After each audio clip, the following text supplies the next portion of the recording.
morning, everybody. For those of you that have been on for a moment, I already welcomed you, but I'm going to welcome you all again. My name is Kimmy Welch. I'm the president and CEO of the Arvada Chamber. If I haven't had a chance to meet you yet, we're really excited to have you all on the call today as we talk about the cliff effect, which if that's not something you're familiar with, your eyes are going to be open today. If it is something you're familiar with, thank you for joining us and being part of this conversation, because we know how important it is to be talking about this in our community and thinking about what role all of us play in improving the challenges that come along with it.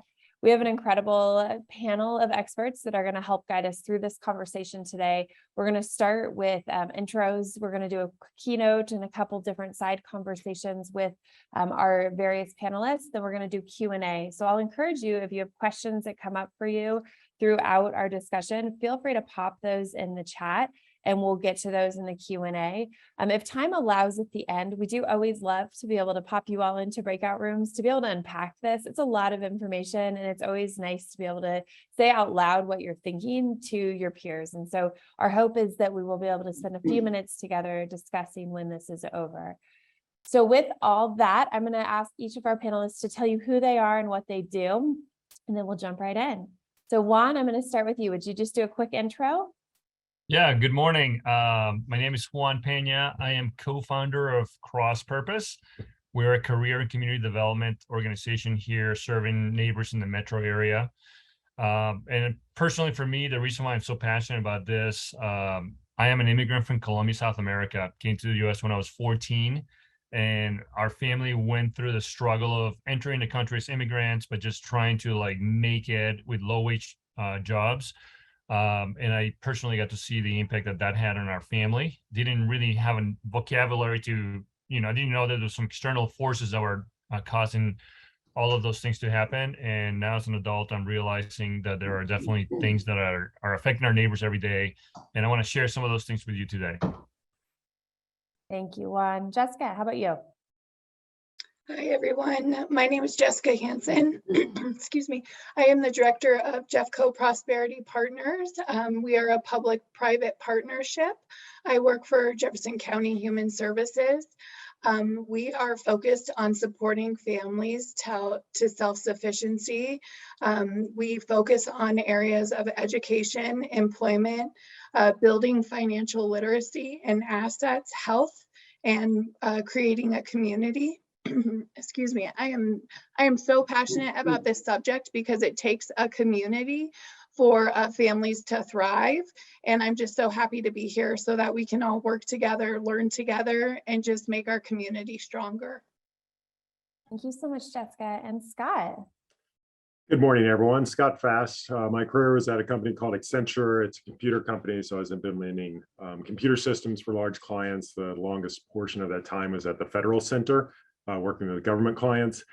Throughout that process, we were always short of good employees, so I became very passionate about helping people down the pathway and into IT jobs, and that transferred into helping people into all jobs. And now I work with nonprofits and government and employers across the state of Colorado, working to get people out of entry-level jobs and onto self-sufficiency. And throughout that, we hit the benefits cliff every day. Awesome. Thank you so much, Scott. All right, well, let's jump right in. So Juan, I'm going to pass the floor to you, and I'm going to put a spotlight on Juan here. So he should show up on your screen. It's just Juan as he's sharing, but Juan is going to provide our keynote today.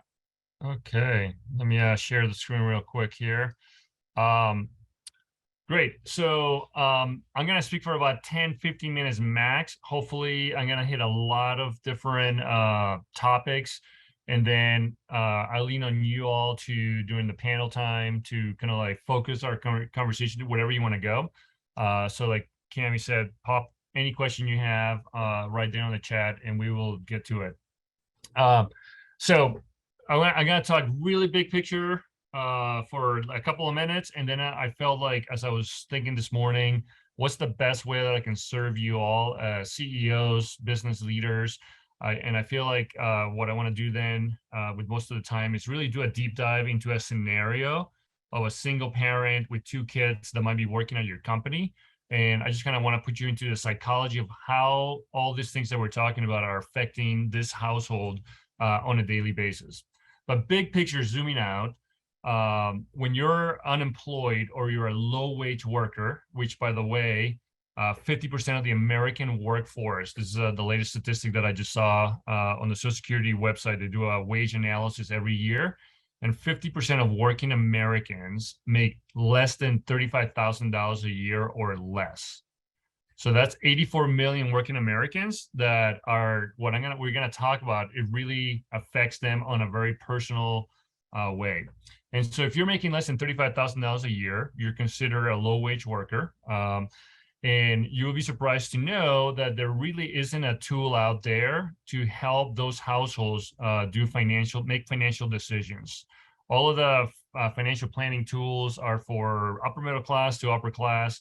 But for decades, our low wage workers have just been at the whim of whatever the law is, whatever the benefits cliff is. They're just going through life, feeling all those things, and really with no confidence of knowing exactly how to navigate those things. And so when we look at low wage workers or unemployed households, the way they couple things together is with what I call, the earned income. That's the foundation, right? So whatever earned income you're making, that's cash that's coming to you. And then there's different safety net government subsidies that also help those households. And the yellow there is what we call total cash government assistance. So we're talking about here like your food stamps, that's the SNAP.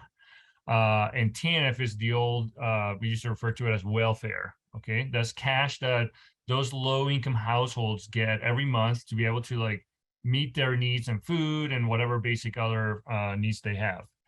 On top of that, then there's 4 different tax credits that low wage workers really depend on. And you can see them there on the screen. The thing about the tax credits is you usually get those once a year, right? You get them in February, March, April timeframe. And then on top of that, the government puts extra subsidies for some of these low wage households in the form of non-cash government assistance. And so that can look like Medicaid, right? Medicaid is a non-government cash government assistance. CCAP is our child care subsidies. And then housing subsidy is primarily Section 8, even though there are some other programs out there. But the big one that most people know about is Section 8. So all of this comprises the package of how households are trying to make ends meet. For the sakes of most households, really the bottom line is cash is really what helps you stay afloat, right? So it doesn't really matter if I'm a single parent with 2 kids making $18 an hour. I don't really care how much money government is putting in on Medicaid. All I know is that I get it, but I'm not receiving cash that I can use to pay my bills. So to me, when we take earned income, all the cash government assistance and tax credits, that's really how much cash, the total cash amount that a household has to pay their bills. Now, with this program that I'm going to show you in a little bit, when we now take the total cash income and now we can kind of get into each household and say, hey, let's look at your expenses. Now we can actually then come up with what we call the annual net cash income. And that is obviously if you're positive, that means that you actually are making more money, you have more cash than your expenses. And what I'm going to show you is many times, many of our households for low wage income households, they're in the negative regularly. So that's kind of like the framework of how we figure out then whether a household is going to experience a cliff or a benefits plateau or any of those things. To define a benefits cliff, here I'm modeling a single parent with 3 kids, okay? And so summarizing a lot of data here, a single parent with 3 kids in the metro area that's making, say, $15 an hour against average expenses for that household in the metro area, they would be roughly around negative $6,000. So at $15 an hour, that parent is working full time and they're still at negative 6,000. And then you can see that as they're making more money, so if they go all the way to $17.31 an hour, instead of them being a negative 6,000, now they're a negative 5,000. So they're shifted by $1,000. And then when that household makes the next dollar raise, so it goes from $17.31 to $17.79, that represents, I'm sorry, an extra $1,000 of income, they're actually worse off. So that's what we mean by a cliff, right? They're making an extra $1,000, but in reality, when it comes to net cash income, they're $1,500 roughly in the hole. Okay. And then when we look at every other extra $1,000, you're worse off than you were at 1731. So in order to be back to where you were at 1731, you have to be making almost $25 an hour. Any other point in between there, you're in a cliff. You're actually worse off. So that's what when we talk about a benefits cliff, that's exactly what we're looking at. Now, we have created a tool, and Scott can talk more about that during the panel. He has been very influential in helping shape the tool as well, that now helps households really navigate and make decisions with confidence as to like what's the impact of extra earned income or less income on the overall picture. And so what I've already preloaded on the tool is, in this case, I'm calling it the Salazar family. And this is a family that's got a single mom that has 2 kids, okay, Carlos and Sophia. And what I'm modeling for you right now is this would be a typical person that comes into our nonprofit Cross Purpose. Most of the time they don't have a job. So right now I'm not modeling a job for her. Maria would be paying, based on social government benefits, she would be paying $12 a month for childcare. So that would be her monthly fee as she's looking for a job. Housing expenses I've preloaded here, and I got the latest expenses for a 2-bedroom household. And she would be paying roughly $1,700 for rent and utilities. I'm modeling for her right here. Maria has a car loan of $4,000, so her monthly payment is $188. Healthcare, because she's not working right now, the whole family's in Medicaid, so she really has no healthcare expenses. For food stamps, we are predicting that Maria's household would need $658 of food stamps to be able to pay the bill. So she would be getting, that's how much she would be getting every month. And then I've added some extra miscellaneous expenses to kind of round out the budget. Bottom line is, when you look at Maria as a single mom with 2 kids, unemployed, she's at negative $28,000. So when most of the time, if there's one thing that government has done really well, is make it very painful for us if we are not working, right? And so that is the reality for her. That is definitely not sustainable. And so that's why when people come into our building, they've experienced months and months of being a negative 28,000 a year, and they're ready for a job. Okay, so now what I want to do is I want to model for you. Let's say we help Maria get a skill, and I don't know what kind of businesses you have, but let's model for her now that let's say she's gonna get a $19.50 an hour job. So I'm taking that. I just made a clone, and I'm going to add now a job. So we're gonna call this job 1. And we're going to see what happens when Maria now gets a $19.50 an hour job, $40 hours a week. And now look in the bottom left, when I hit enter, you're going to see that things are going to shift from negative 28,000. And now she's at a plus 1,000 on the total cash income. Okay. So that is really the impact of that job, $19.50. So now let's see what changed. And this is where I want you to see. Maria was unemployed. She was in a lot of pain, right? Getting some government benefits, but really she needs that job that you're going to provide for her at $19.50. But look at what's going to happen when she starts getting that job. She's obviously, on paper, she's going to be at plus 1,000. But look at all the things that are going to change. So childcare, she used to pay $12 an hour. But now she's going to pay $202 a month. I'm sorry. It went from $12 a month to $202 a month. Now that is still a great deal because her childcare is being subsidized. But put yourself psychologically in her place. She's now having to put up another $200 that she didn't realize she had to do that. So that goes up. Healthcare. She's gonna lose Medicaid as an adult, and her kids are gonna have to change to CH plus. So I'm gonna make that change, but that's still a scary thing. She's gonna have to go on Obamacare. She probably doesn't know what that's gonna cost. She's gonna have to do all the paperwork for her kids. They're now going CH plus. Okay, so that's a change in her life. And then food stamps. She used to get $658 a month. Now she's getting $139. Right, so that's again about a $500 swing that she's going to have to now pay for herself. Now the good news is she's beginning to be self-sufficient, and that is all good. But just psychologically for her, that is very scary. And then taxes, a whole lot of stuff changed on taxes, and our tool can really help her walk through all the different changes. But now she's now eligible for the earned income tax credit, and she's going to be getting a whole bunch of other credits as well. But when you take all of this, she's really $500 a month, a year from break even. But again, even though she's in the positive or barely in the positive, in her mind, she's paying hundreds and hundreds of extra dollars that she lost from government benefits.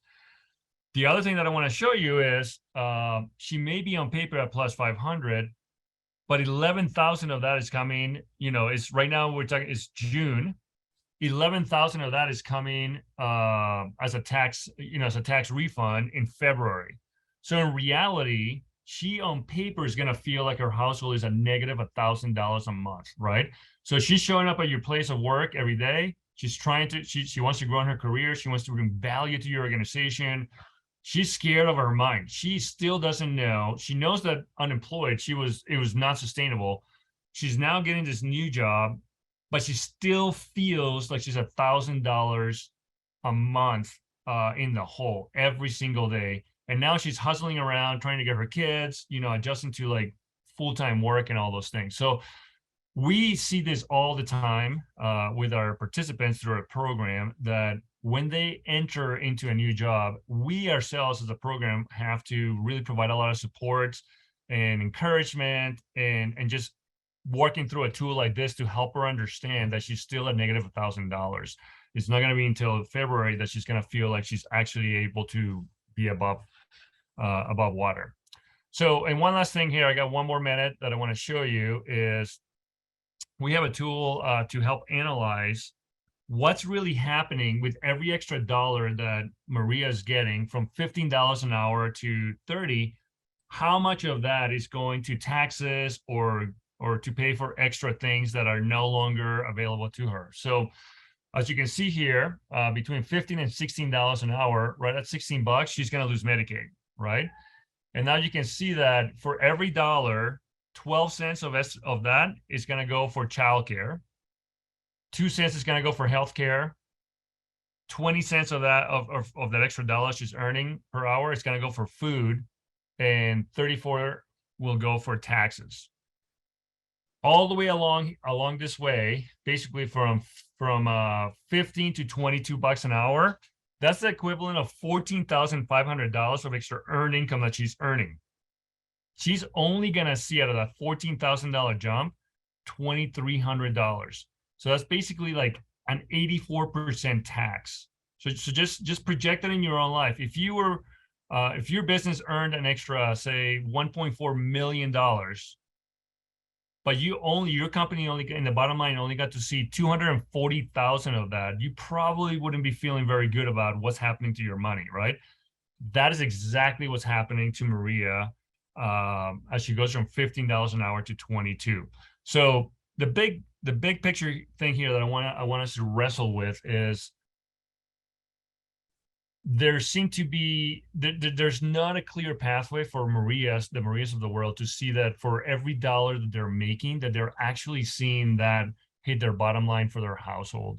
And so that can be very discouraging over the long haul. And on top of that, you can be making all this money and still feel like you're a negative 1,000 because your tax credits don't hit until the early part of the year, of the beginning of the year. So anyways, I'm going to stop there. And I'm looking forward to seeing what questions you have, but hopefully I give you enough to kind of begin to process through your own companies how this might apply to your situation. Thank you, Juan. That was certainly helpful for me to be able to look through the numbers and how they connect and what that cliff really looks like. So I appreciate you connecting the dots for us. Next, I'm going to move us to Jessica Hansen. So Jessica has a local perspective here in Jefferson County. So Jessica, I'll let you take it away and tell us a little bit about what are you seeing in your work. Thank you, Cami. Sorry, I have terrible allergies these days. Well, I think that presentation was just such a great way to kick us off in that and how impactful this is to the families who are working so hard. And many families are really working to move towards prosperity, and they're really focused on making their lives better.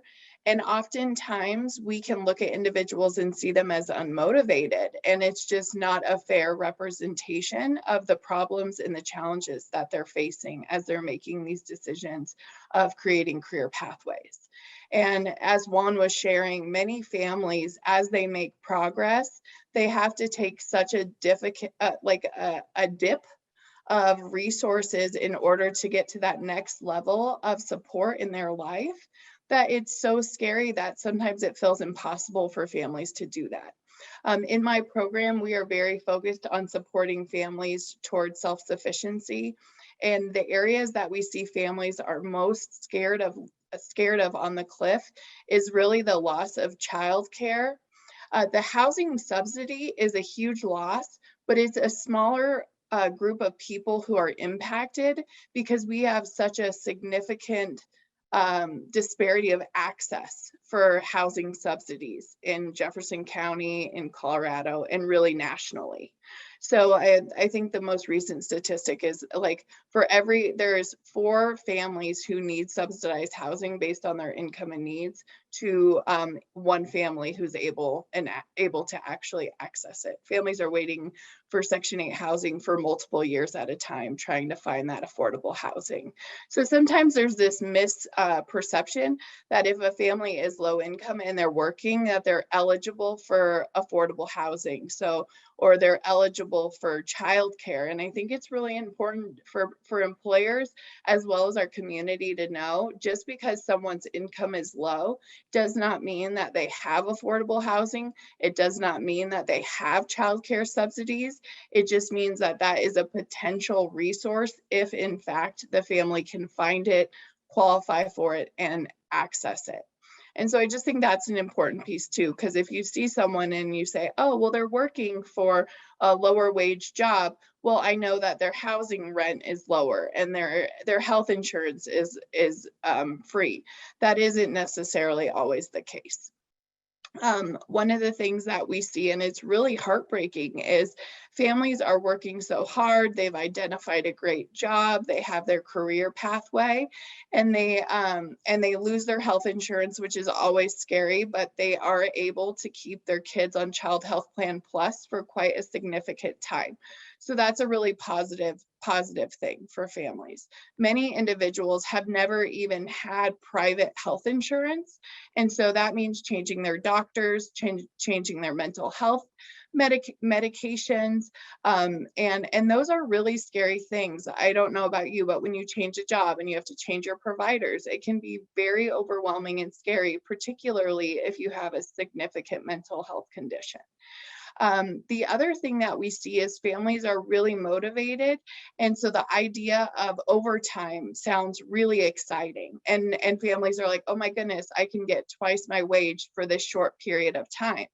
Well, that can be a really good thing for a family, but if it goes on for a long enough period, then they can have a significant loss to their benefits, but it's not sustainable for them to take that hit because then they have to go through the process of reapplying a few months later to determine, no, actually my income was not that. This was a raise for a short-term period based on a need of our company. So those are just some of the complexities. I think it's just really important for us to talk with our families, talk to our employers about some of these challenges, just so that you're aware of maybe if you're wondering why an employee a specific decision, it may have nothing to do with their motivation. It may have nothing to do with the company. It may have to do with some of these other challenges that they're facing and trying to make the best decision to support their family. Awesome. Thank you, Jessica. Great job bringing it home for us. Scott, I'm going to pass it to you to talk a little bit about what else people might need to know about the cliff effect and what can we do about it. Not a small ask I have of you in the 5 minutes you have. Well, in the good news, this is not all doom and gloom. So there are many things that people can do about it. And I'm actually focused what I'm going to talk about today on practical things that you, either as an employer or as an organization supporting these people that are going through this process, can actually do. So what I did was I dropped links to 2 documents. I'm hoping they're set up so that everyone can have access to them. Because what I want you guys to do is I want you to, if you're thinking about how to work with families, I want you to have access to these documents so you can start to use these very practical solutions that are in here. So there are several people working on this. So the state actually is working on childcare and has already implemented 2 changes that have made it more affordable if a family can get a slot in what's called CCAP, or Child Care Assistance Program, that's either near work or home. It can be affordable. The problem is there's not enough of these slots out there. So for you to be aware that childcare is that important for your families and to work to find a situation where you can get them in childcare is really something that you can do to really help them out. So what I encourage people to do all the time, if you are in a situation where you care about the families that you either are working for you or that you're working with, and you want to help them down this process, make sure you first understand enough about the benefits cliff process to understand that it's where it's going to impact them. So for instance, a family then that is of 3 people loses Medicare at about $16 an hour. A family of 4 loses it at between $18 and $19 an hour. So if you're working with entry-level employees that are making in that range, they're already going through the benefits cliff. Understanding if that family has 2 earners or 1 earner is really important. If you have a single earner family with that is in one of your entry-level jobs, I can guarantee they're on significant government benefits, and that losing them is really important to them, and that they are struggling, like Juan was saying, every month to be able to make the bills, waiting on that big tax credit. So for you to understand the family situation, and then to help them just get access to resources that they can do that where they can address some of the issues that they're seeing, goes a long way towards building a new relationship with employees and helping them be successful. So in this document, which I'll show just real quickly here, there's 2 documents here, and one of them is actual Word document that uses several different pieces of information that you can read through and helps in various situations. The other one then goes through very specifically, the one we're seeing here is the financial wellness piece and what can you do. So for instance, if you look at the financial wellness piece of this, there's various activities that you can do. One of them is when we were talking about those tax credits, make sure that they understand the tax credits. So none of the families that are working in this window are going to be owing taxes at the end of the year. If they make less than $25 an hour combined and they have a family with 1 or 2 kids, they will not owe taxes at the end of the year. The credits will be higher than the taxes.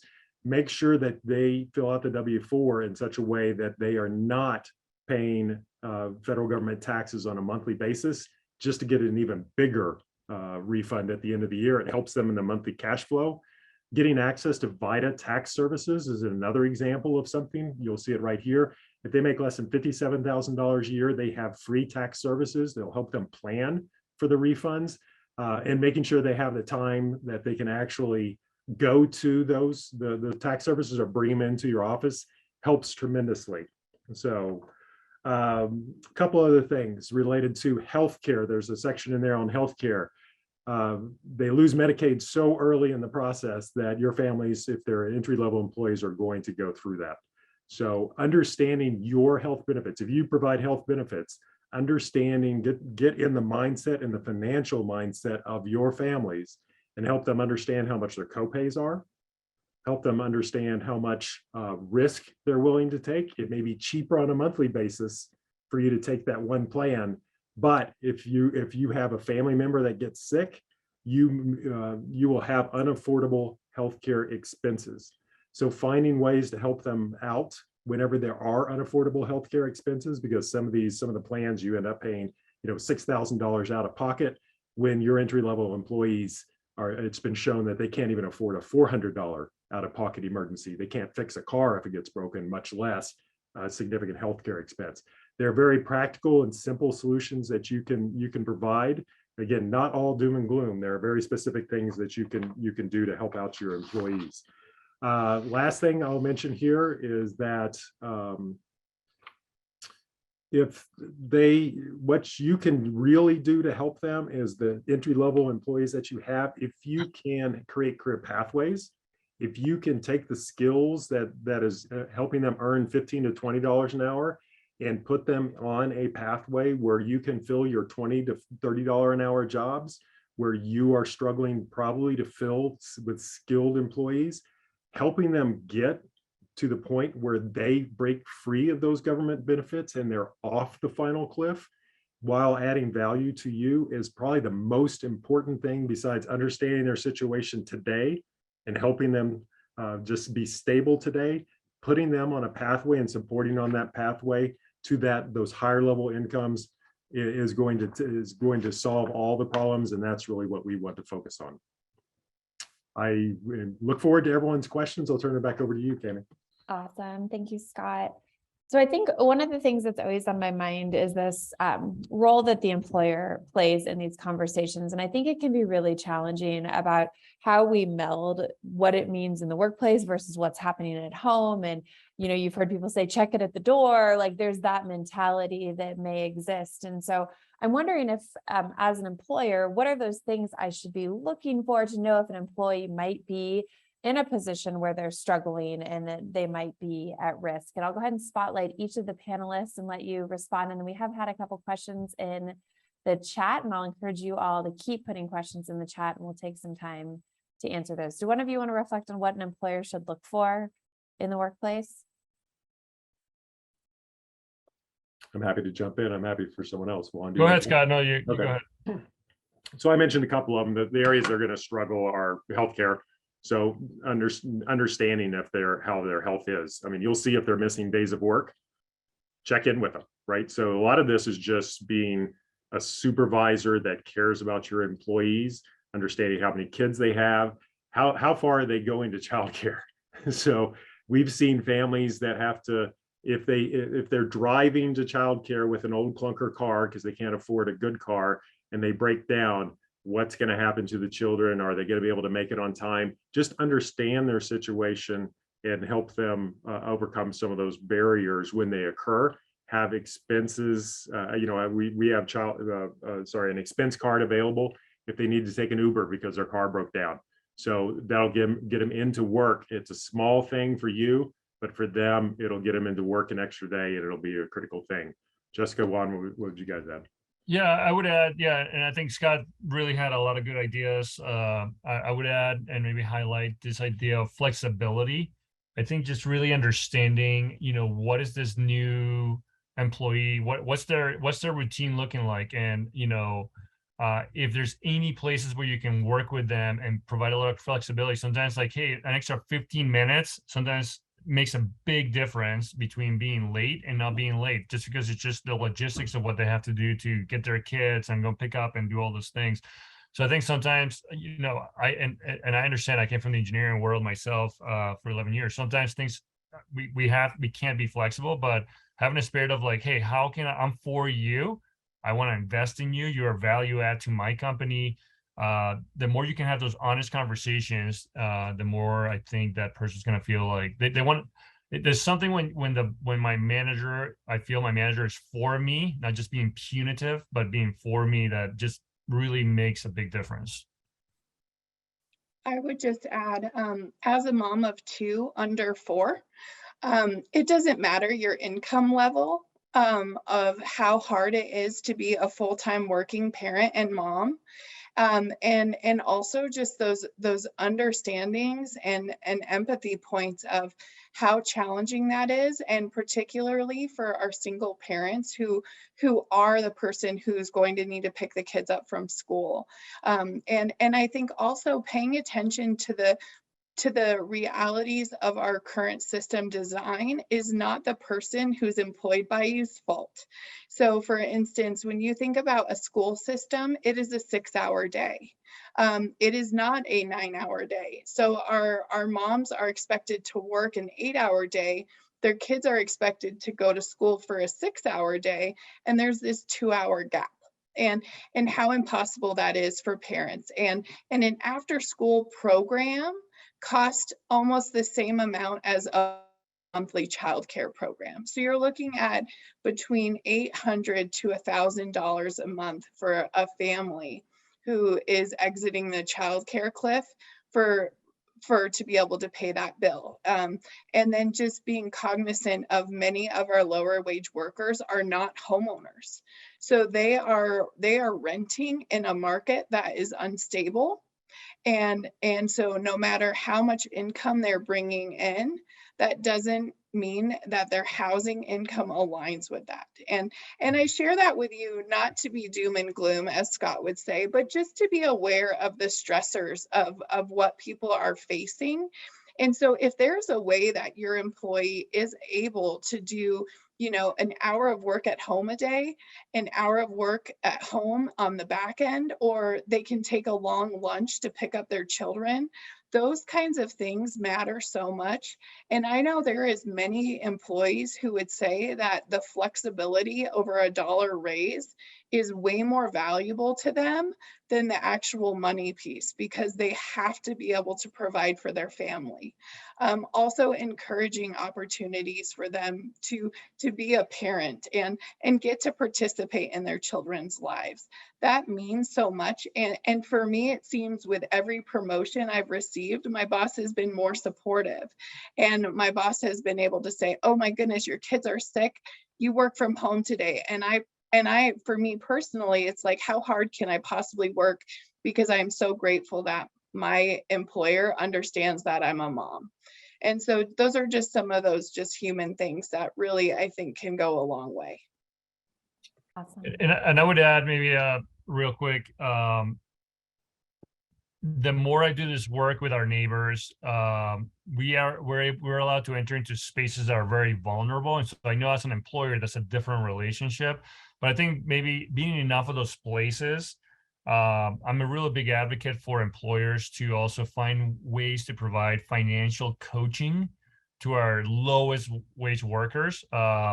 Because when you are hair on fire and you're a negative $1,000, $1,500 every month, after several months, you don't even look at your bank statement. You know it's bad. Your credit cards are maxed out, and you really don't understand. You might be getting paid $20 an hour, but when somebody can come in a safe place and begin to show them like, hey, but you're spending $500 a month on fast food, like their eyes are open. Just when you're hair on fire, you're spending $500 a month. The hole is already so big, it doesn't even matter. But when you're starting out getting a job, and you begin to see those things, you can begin to make those changes that also make a big difference. So just financial coaching, I think, is almost a must in today's world for our low wage workers. So I'm going to ask a question that I know could be an hour conversation. So we'll definitely do our best to kind of tighten this up. So I want to talk a little bit about the policies. So we talk about the cliff, and it is this drastic fall off for people. What conversations are happening or should be happening around policies and how we actually administer benefits? Is anybody willing to take that? Thanks, Scott. Yeah, I'm happy to, because we're in the middle of writing a policy paper on some of these things. So part of the good news is people are listening on this and they care. The bad news is much of this was written in federal statute in the 1980s, 1990s. And we all know that federal statute is very difficult to change at this point if they need. But what's happening then is the state is looking at where the flexibilities are and where the waivers are.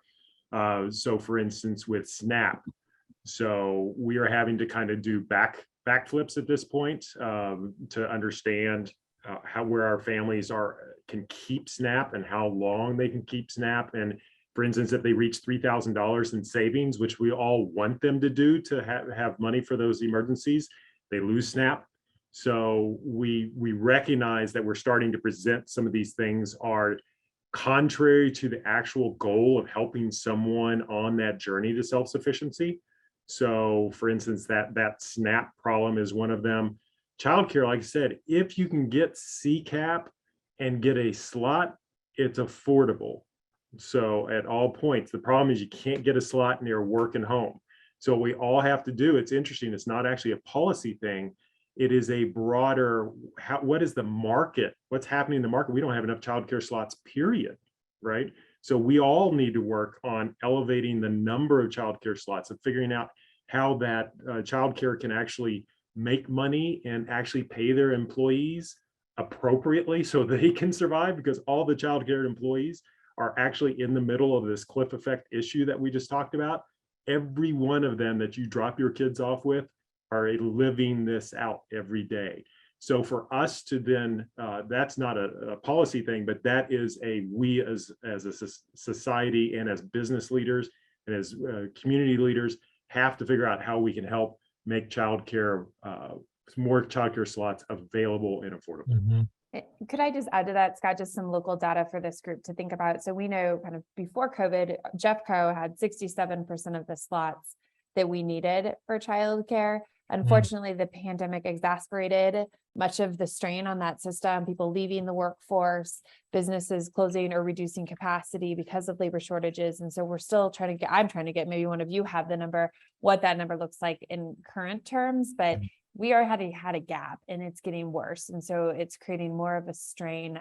I know I'll give a shout out for Dawn, who's on this call with Mom Gig. Just Google Mom Gig. She's got some really cool resources for working moms that maybe can't find childcare solutions. So I'm glad she could join us today, but it is a tough deal when it comes to childcare. And Cami, I would add to that as well. Low-income housing, I think, is a game changer as well. We do not have nearly as much low-income housing as we need. And for every household that can apply and get Section 8 or some kind of housing subsidy, just think that that's adding probably roughly about $6,000 to their bottom line. Okay, so if you're a negative 2,000, that's subsidized housing. Now you're a household that's over 4,000 on the positive.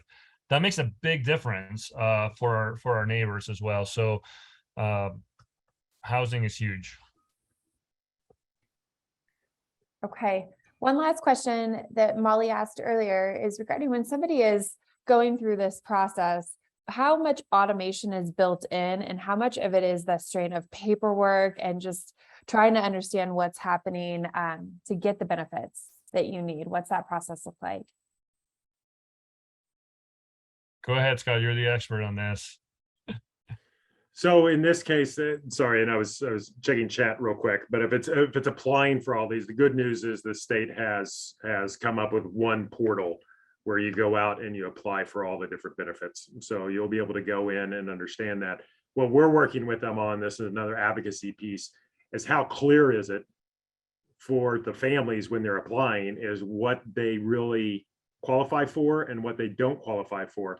There's so many, if you look at those statutes, there's so many of these that, well, you can keep this if you don't do these 5 things, or you have to do these 5 things to keep this. So we really encourage them to go in and after they apply to actually spend the time to go in and meet with the people that are the case managers that run these various programs. It can be frustrating. It can take quite a bit of your time to get in to see them. But building that relationship, they will actually work with you and say, well, this is how much your CCAP is going to be. This is what's going on with your Medicaid. This is what's happening with SNAP. We've seen that those people do care greatly for the families they serve. They just serve so many families and have so many rules around them that they turn out to be more rule enforcers than anything else. But underneath, they really care about those families. So we try to not only have them apply, but go in and meet the people that are administering this in your county so that you when there's an issue, you could call and get in touch with those people. Anything that you guys would add, Jessica or Wanda, to that? I would just add, as being a human services employee, I know our leadership and our team is so committed to making it accessible for families. The paperwork is extremely overwhelming. It is very intense, and each program has different criteria, different incomes, and different requirements. And we as a organization are working with the state to try to also advocate to align those things, because it is very challenging for families. And I do really believe that our team at Human Services is solely focused on helping families. And it's just, they are also in an impossible position too, with the workload and the time needed for kind of working on these things. So we are putting things in place and evaluating ways that we can always enhance our services. We do have appointments now where families can go online and schedule a one-on-one appointment. We have walk-in times. We have virtual appointments. Some of the benefits of the pandemic was how can we be more flexible to meet the needs of our customers as well. And something employers can do is actually make sure they allow flexibility in the schedule to be able to go and attend some of those meetings and to schedule those meetings, because they're during the day when they may be working. That's awesome. All right. Well, thank you all. A big virtual round of applause to each of you for your context and passion around this very challenging topic. And I appreciate that we were able to start unpacking this as the employer community and nonprofit community for Arvada and Jefferson County. I do want to, as I said at the beginning, give space for just a quick 10 minutes in breakout rooms to just share ahas. I am a firm believer that it helps to be able to unpack and say out loud what we've been able to hear today. And so please stay on. I know it's really easy to hit end, but if you're able to stay just a few more minutes, we've put breakout rooms together with each of these various panelists. So you'll get a few minutes to share your aha and ask any looming questions you may have of those panelists. 10 minutes, we'll come back and round out the session today and say our goodbyes. So look for that pop up for your breakout room. Thank you, Cami.